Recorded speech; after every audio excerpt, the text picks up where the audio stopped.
Bab 6. Sarinah dalam perjuangan Republik Indonesia. Siapa yang memperhatikan benar-benar tingkat-tingkat pergerakan wanita sebagai yang saya gambarkan di muka tadi, akan dapat menentukan tepat pergerakan wanita Indonesia di derajat mana. Terutama sekali di zaman sebelum pecahnya Perang Pasifik, sebagian besar daripada pergerakan wanita Indonesia barulah menduduki tingkatan yang ke-1, tingkatan main putri-putrian, yang telah dianggap basi di negeri lain berpuluh-puluh tahun yang lalu, dan sebagian kecil menduduki tingkat yang kedua, yang di negeri lain pun telah menjadi tingkat yang telah lalu. Di zaman kolonial Belanda, maka hasil yang dicapai oleh pergerakan wanita Indonesia itu sungguh amat kecil. Di dalam tahun 1941 diadakan hak pemilihan buat Haminte yang sangat sekali terbatas, dan itu pun dengan aturan Verfassungsgifte. Hasil ini sangat kecil jika dibandingkan dengan hasil hak pemilihan yang dicapai oleh wanita di negeri lain. Apakah ini mengherankan? Sudah tentu tidak, sebab pemerintah Belanda adalah pemerintah Belanda, dan aksi wanita di Indonesia, jikalau dibandingkan dengan aksi suffragette di Inggris misalnya, atau aksi panitia-panitia penyadar di Jerman, adalah laksana kucing dibandingkan dengan harimau. Manakala wanita Indonesia mengira bahwa mereka dengan pergerakannya itu dulu telah ikut serta secara hebat di dalam perjuangan evolusi kemanusiaan, baiklah mereka mencerminkan pergerakan mereka itu dalam kaca benggala pergerakan wanita di negeri lain. Alangkah kecil nampaknya, alangkah baik jauh terbelakang, alangkah tiada adanya ideologi sosial yang berkobar-kobar di dalam dadanya. Sekarang kita telah merdeka, kita telah mempunyai negara, kita telah mempunyai republik. Bagaimanakah aktivitas wanita di dalam republik kita itu? Bagaimanakah harusnya aktivitas wanita di dalam perjuangan republik kita itu? Inilah soal yang amat penting yang harus diinsafi sungguh-sungguh oleh semua pemimpin wanita Indonesia. Malahan bila mungkin, jangan ada seorang wanita pun yang tidak insaf. Jangan ada seorang dari mereka pun yang ketinggalan. Dengan tiada berpaham komunis, saya dapat mengagumi ucapan Lenin, tiap-tiap koki harus dapat menjalankan politik.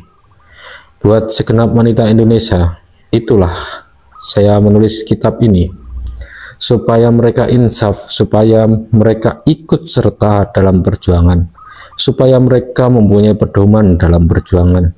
Manakala La Pasionaria atau Dolores Ibarauri di dalam revolusi Spanyol berseru, "Hai wanita-wanita Spanyol, jadilah revolusioner.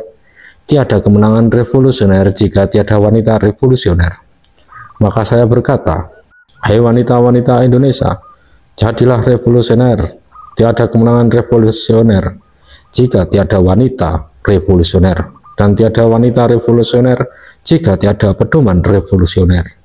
Ucapan saya ini adalah satu varian daripada ajaran yang terkenal, tiada aksi revolusioner jika tiada teori revolusioner. Teori tak disertai perbuatan, tiada tujuan perbuatan. Perbuatan tiada pakai teori, tiada berarah tujuan. Camkanlah ajaran ini, janganlah mengira bahwa segala apa yang saya tuliskan di dalam bab-bab di muka dan yang saya uraikan di dalam bab ini terlalu teori. Amboi, umpama saya ada kesempatan memberikan 10 kali lebih banyak teori tentang soal wanita daripada ini, saya akan berikan. Sebab ngawurlah orang yang bergerak tidak dengan teori. Teori tak disertai perbuatan, tiada tujuan. Perbuatan tidak pakai teori, tiada berarah tujuan. Demikianlah ajaran tadi. Lebih jitu lagi, orang boleh berkata, teori tak dengan perbuatan mati, perbuatan tak dengan teori ngawur. Sampai di manakah duduknya perjuangan kita, rakyat Indonesia, sekarang ini? Sejak tahun 1908, kita mengadakan pergerakan. Sejak tahun 1908, kita siang dan malam seolah-olah demam dengan pergerakan. sejak hampir 40 tahun kita tidak mengenal istirahat. Sejak 17 Agustus 1945 kita mempunyai negara. Tetapi sejak itu pula kita malahan makin membanting tulang, makin demam, makin seperti keranjingan setan. Arus perjuangan tidak berhenti-henti. Arus perjuangan itu tidak mengenal ampun, terus menarik kita dan terus menghela kita.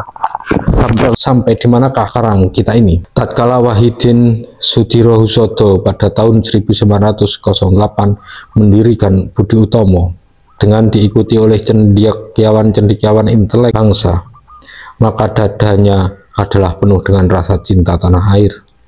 Tatkala Umar Said Cokroaminoto dengan suaranya yang seperti burung perkutut bersama-sama dengan Haji Samanhudi mendirikan Serikat Dagang Islam, maka dadanya adalah penuh dengan rasa cinta tanah air.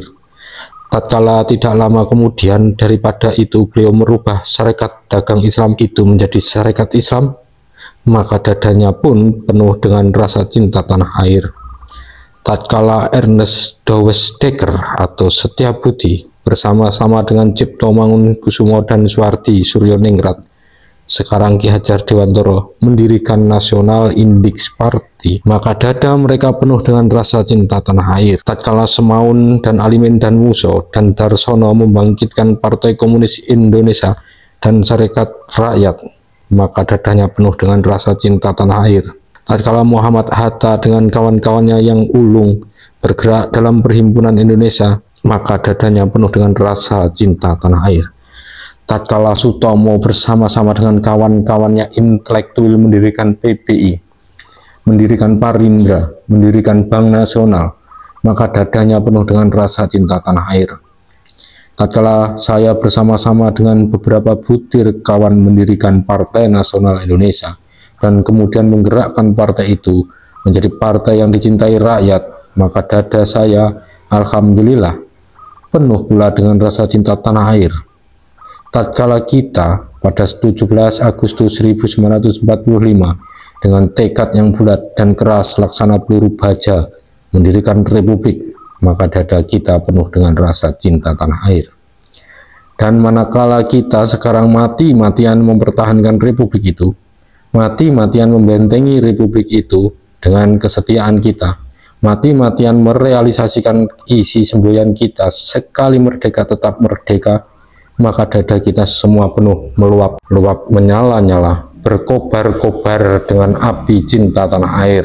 Sama-sama kita di dalam tempoh yang hampir 40 tahun itu merasakan cinta tanah air, sama-sama kita mengamalkan cinta tanah air, tetapi pertimbangan yang mendorong kita kepada rasa dan kepada amal itu tidak selamanya sama.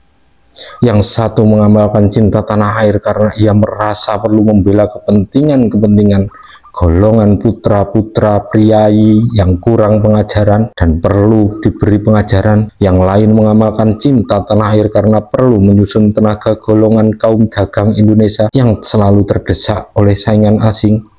Yang satu lagi mengamalkan cinta tanah air untuk melepaskan seluruh kaum atasan Indonesia dari ikatan penjajahan dari kaum atasan itu dapat berkembang.